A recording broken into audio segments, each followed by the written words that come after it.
তোমরা সবাই কেমন আছো? আশা করি ভালো আছো। তো আমি রিম্পি রায়, আমার ছোট্ট মিনি ব্লগে তোমাদের স্বাগতম। আমি আজকে চাম ঘাসের ডানটি নিয়েছি। এটা জানো কি না এই পাতাটা? এক এক জায়গায় এক এক নামে করে জানো, আমি জানি না। তারপর আমি এটা ধুয়ে কেটে বেছে আমি এটা ভাপিয়ে নিচ্ছি। তো তোমরা এটা খাও কি না প্লিজ আমাকে একটু কমেন্ট বক্সে জানাই দিবে। তো এক এক জায়গায় এক এক নাম বলে, কেউ থানকুনি পাতা বলে, কেউ চাম ঘাস বলে, তো জানি না। তারপর আমি কড়াইয়ে তেল দিয়ে দিচ্ছি। তো কড়াইয়ে তেল দিচ্ছি। তোমরা এই কাজটা অনেক জায়গায় গ্রামে দেখতে পাবে, এটা অনেক জায়গায় হয়, সব জায়গায় হয় এটা প্রায়।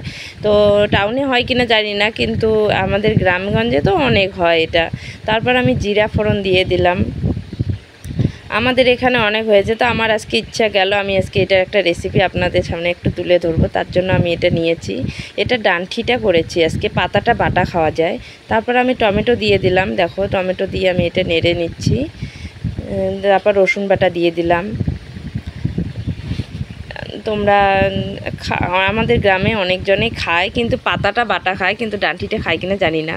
তারপর আদা বাটা একটু দিয়ে দিলাম, সামান্য আদা বাটা দিয়েছি, বেশি দেয়নি। যে যেরকম করে ঝাল খেতে পারো সে ঝাল দিয়ে খেতে পারো। তারপর আমি কেটে ধুয়ে রাখা বেছে রেখেছি, যেটা আমি ভাপিয়ে নিয়েছি ডাঁটিটা, ওটা আমি আজকে এই যে পেঁয়াজের সঙ্গে এটা ভালো করে ভেজে নিব, কষিয়ে নিচ্ছি একটু একটু করে। তোমরা আমি তোমাদের এটা বাটা খাওয়া অনেক জায়গায় দেখি বাটা খায়, এটা বাটাটাও ভালো লাগে। তো আবার এটা ডাঁটিটাও খাওয়া যায়। তারপর দেখো আমি একটু লবণ নিয়েছি, লবণটা দিয়ে আমি ভালো করে নেড়ে নিচ্ছি। তোমরা বাটা ডাঁটিটা কি খাও আমাকে প্লিজ কমেন্ট করে জানাবে। তারপর আমি লবণ নিয়েছি, লবণ দেওয়ার পরে আমি একটু হলুদ দিয়ে দিলাম। তারপর আমি এটাকে একটু জিরা লঙ্কা একটু বাটা দিয়েছি। প্রথমেই কিন্তু আমি রসুন আর একটু আদা বাটা দিয়েছি, কিন্তু আবার বলে দিচ্ছি। তারপর আমি জিরা আর একটু কাঁচা লঙ্কা বাটা দিয়ে দিলাম। যে যেরকম ঝাল খেতে পারো, এটা অপশনাল, তোমাদের পছন্দ মতো তোমরা ঝাল কিনছো। কিন্তু একটু ঝাল ঝাল এই তরকারিটার মধ্যে একটু ঝাল ঝাল দিলে মনে হয় খেতে বেস্ট লাগে। একটু ঝাল ঝাল করে না খেলে, চোখা চোখা না খেলে ভালো লাগবে না, একটু ঝাল ঝালেই খেলে ভালো লাগে। তো আমি তো ঝাল খেতে ভালোবাসি, তাই আমি একটু ঝাল ঝালে করলাম। তোমরা কি ঝাল খেতে পারো? কে ঝাল খেতে পারো আমাকে প্লিজ কমেন্ট করে জানাবে। ঝাল খাও না মিষ্টি খাও? তো এটা পোনা মাছ দিয়েও করতে পারো, ঝুরি মাছ। তারপর লঙ্কার গুঁড়ো একটু দিয়ে দিচ্ছি। পোনা মাছ, ছোট ছোট বাটা মাছ, কিংবা ছোট ছোট বরলি মাছ দিয়েও এটা করতে পারো তোমরা, অপশনাল। শুটকি মাছ দিয়ে করতে পারো। তো আমি আজকে শুটকি মাছ দিয়ে দিব, পরে লাস্টে দিয়ে দেবো। আমার এটা ভেজে রেখেছি, ওটা আমি ক্যামেরায় আনিনি, পরে দেখাচ্ছি। তারপর আমি একটু সামান্য মিট মশলা দিয়ে দিলাম, যাতে একটু গন্ধ না করে, তার জন্য একটু মিট মশলা দিয়েছি। তো আমি শুটকি মাছ দিয়ে করব, কারণ কেউ কেউ আবার শুটকি মাছ খেতে ভালোবাসে না, তার জন্য আমি আগে শুটকি মাছটা দেইনি।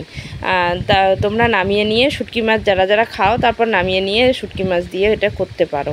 শুকনো মাছ, শুটকি মাছ যেটা বলে, ওটা করতে পারো। আর ছোটো মাছ তো তোমরা সবাই খাও, এই যে যে খাও, তো তোমরা এটা দিয়ে খেতে পারো। চিংড়ি মাছ দিয়ে খেতে পারো, তো চিংড়ি মাছের শুটকি দিয়ে করতে পারো।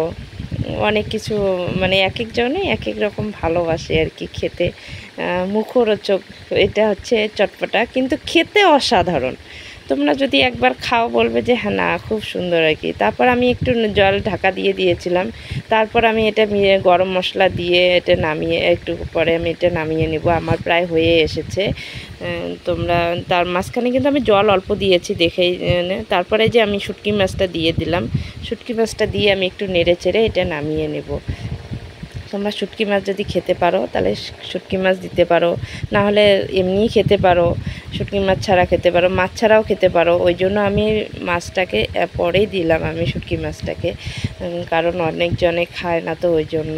প্রায় আমার হয়ে এসেছে, দেখো বন্ধুরা আমার হয়ে গেছে প্রায়। এই যে দেখো এরকম হবে, কিন্তু খেতে অসাধারণ, খুবই সুন্দর খেতে। তোমরা এই এই যে রেসিপিটা দিয়েই তোমরা ভালো করে এক থাল ভাত খাবে। আজকের মতো টাটা বন্ধুরা, আরেকদিন দেখা হবে।